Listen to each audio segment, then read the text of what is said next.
এই প্রতিটি ব্যবহারকৃত জিনিসের কিন্তু একটি করে উদ্দেশ্য থাকে, একটি বা একাধিক উদ্দেশ্য আমরা দেখতে পাই। তো এখন আমি যে বিষয়টি নিয়ে বলবো, সাপোজ আপনি একটি ঘড়ি ইউজ করেন, তো ঘড়িটি ব্যবহারের আপনার উদ্দেশ্যটা কি? উদ্দেশ্যটা হচ্ছে সে আপনাকে সময় দেবে।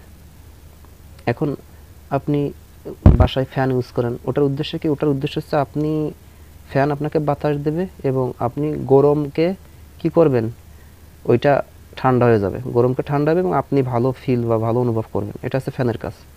আপনি যদি বাসায় এসি লাগান, ওটার কাজও একটা আছে, সেটা হচ্ছে কি ঠান্ডা দেওয়া।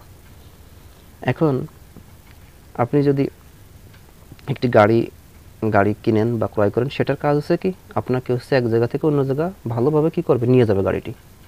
তো এখন এই রকমের প্রতিটি প্রয়োজনীয় বস্তু বা ম্যাটেরিয়ালস যেমন আমাদেরকে কোনো না কোনো কিছু দেয়, ঠিক আল কোরআনও কিন্তু আমাদেরকে কোনো না কোনো কিছু দেয়।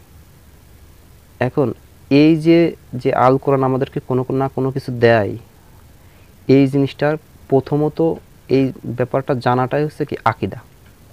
এখন আকীদাকে যদি আমরা বুঝতে চাই, তাহলে আমাদের বুঝতে হবে যে এই জিনিসের ভিতরে যে জিনিসগুলো আছে, এই জিনিসগুলো আমাদের জানতে হবে, কারণ ওই জিনিস আমাদেরকে পুরো পৃথিবীতে চলা, কোনটা অন্যায় কোনটা ন্যায়, এই সম্পর্কে একটা কনসেপশন দেবে। এটা হচ্ছে কি আকীদা।